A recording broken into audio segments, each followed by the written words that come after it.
So, hello Pokemon lovers, sorry I meant sushi lovers. Pokemon Go, wherever you're going to look, it's in the media, it's everywhere, and I also really enjoy playing it a lot. So I decided to make a very special sushi in the shape of a Pokemon ball. For this we need a couple of ingredients. In case you do not know how the Pokemon ball looks like, I'm going to attach a little picture for you. We need basically three main ingredients. For this, the white ingredient is going to be cooked and seasoned sushi rice that I always use in my sushis. The red ingredient is going to be a red large tomato. And then we need another white ingredient for the middle of the Pokeball. We could use sushi rice again, but for better taste I decided to use surimi instead, which is that. It's imitation crab meat. And then for the outside and parts in the middle we need a black ingredient, and that's going to be the nori seaweed sheets. I really hope you enjoyed this video and have fun! We begin by making the middle of the Pokeball. The middle is white, as I mentioned, and for the white part we are going to use this imitation crab meat. The outside is black and we are going to use this nori sheet for it. As you can see, the imitation crab meat has an orange colored outside, so we could just place it like this into the middle. It would work, you would barely see any orange, but in order to avoid seeing just a little bit orange and to make it even a little bit thinner, so the middle is in a perfect shape, I just peel off like this the outside of the imitation crab meat. Then I use my sharp knife and just cut in a straight line where the orange part ends. So you're left with just the white meat from the middle, and of course the orange part that it's left you can use for something else. Just cook something out of it. It's really tasty and we just don't need it for this recipe here. I'm continuing making this, as you can see. Just peel it off a little bit, cut in a straight line, and there you go. Now I use a bamboo mat to help, and I place the half a sheet of nori on top of it, and in the middle of the nori sheet I place the white part of the imitation crab meat that we prepared before. In this case you can see I need 3.5 pieces, so I have to cut off the fourth piece in the middle. You might need a little more or less depending on how long your sticks are. So this is cut off. Now we could just roll up the nori seaweed like this, but there is one problem. It won't stick to each other and we need a little trick to make it happen. To solve the problem we are going to use just simple rice grains that I prepared and we are going to use later on for making the sushi. We just place single grains of rice with a lot of pressure on the nori seaweed. The rice grains are going to break down, and in this case it's intended, and with a lot of pressure we can make the rice grains into kind of glue, so the algae will stick to each other later on when rolling. And with this little trick we can now continue. We will roll up very tightly, as you can see here, and pressing down with the help of the bamboo mat a little bit, and you already can see it's sealed up a little bit due to the moisture of the imitation crab meat, but this is not going to be enough to completely seal, so the rice grains serve as glue. And now with a lot of pressure I rolled it up, and after this it is very essential to use the bamboo mat again with more pressure than usually for sushi making to completely seal this very small roll. And here you can see the end result. It's a very small roll and the joint is exactly here. So now I'm going to place it on the joint to seal up even more. We're going to continue with a full sheet of nori, as you can see here. I moisten my hands a little bit so the rice doesn't stick too much. And now we gently place rice on the bottom half of the nori sheet and spread it out very evenly. For this type of roll it's essential that you spread out the rice very evenly to get a very nice shape in the end.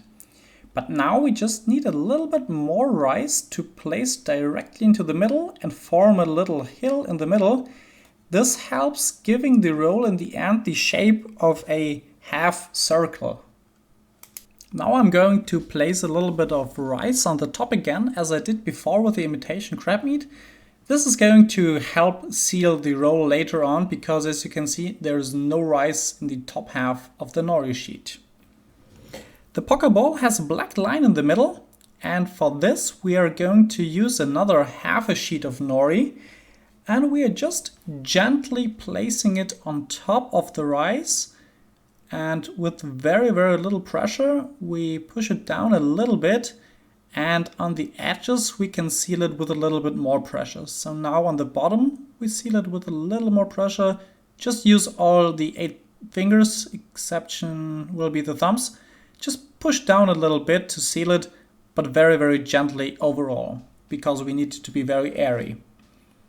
And now we need an indentation in the middle where to place the imitation crab meat. We're just going to form it with the 8 fingers, just in the middle of this section where we placed the rice. Just form it gently with your hands. And this is also the explanation why it needed to be very, very airy in the beginning. Now we just place the prepared imitation crab meat in the middle. And now you can see the bottom part of the Pokeball is already done. The middle part is already done. And what's missing? That's the top part, which is going to be the tomato in this case. And now we're going to cut it down. As you can see, the tomatoes are not perfectly round, but they are a little oval. So now we have to think about at which axis we would like to cut the tomato to have a perfect shape, either horizontal or vertically. There are many options, and I think I'm going to cut it like this. And then we will have a very nice half sphere on top of the roll. I just cut off like this, a little bit off center, so the green part is remaining on the tomato, like this. And now I could place the tomato just on top of the roll like this, but there is one major problem. If I place the next tomato right here, there is going to be very little tomato in between each piece. So this is going to be a problem and it will not look very good. So I just cut off a little piece on the end of the tomato. You can just eat it right away. And on the other side as well. And now it's going to look a lot better. I place it again. And you can see if I just place the next tomato right on the left side, it will look very even. So that's what we are going to do. Just cut off the next piece of tomato like this, a little off center as in the beginning. You just can snag away like other pieces. And now you can look where you want to cut. Cut like this, very small pieces. And now if we place this piece of tomato next to the other one, it will look very homogeneous and evenly. And now we are going to roll up the whole big thing. Usually I would just place my 8 fingers on top of the roll and the thumbs on the bottom, just like this. But there's one problem. The tomato just won't stick to anything. It won't stick to the nori and it will probably just slip off. So I just form it a little bit.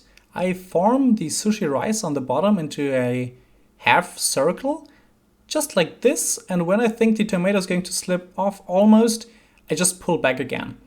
Now the rice is formed and I just use a little trick. I use the rolling reverse technique. I just pull over the nori sheet over the filling like this. Use a little bit of tension to make it, but not too much to break the nori. It already looks pretty good like this, and now I will just place it in the middle of the bamboo mat a little bit further. And now I just apply a little bit of pressure. Okay, this rice grain was too much. Just a little bit of pressure to form the shape that I like. Just a little pressure, not too much, and it will just look very nice. The roll is now sealed very well. I wetted the knife just a little bit with water to cut a little bit easier. And now I'm just going to cut in the very middle of the roll to see how it looks like. I'm very excited, and here you can see the Pokeball. It looks pretty decent, I think. Now I will keep cutting, plating it up, and then we are going to taste the roll. We are done making the sushi roll, and now it's up to the best part, the tasting. First of all, I'd like to give you a little look at the sushi that I made. I think you can see the Pokeball pretty well. If I'd use a smaller tomato, it would be a little better because the shape would be a little rounder and not like this. Anyhow, it was a lot of fun making the sushi, and now we're gonna see if it tastes good too. I prepared a little soy sauce for this. I'm just gonna dip it in real quick, and now we can taste.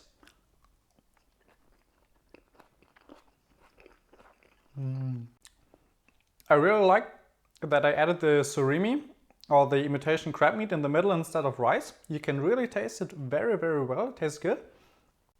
The tomato gives it a very watery and fresh, vibrant taste to the sushi, which you usually will not get in traditional Japanese sushi. It was very, very good, but to be honest, it tastes exactly the same like if you put the ingredients in a basic sushi roll without the shape of the Pokéball. Is it worth the effort?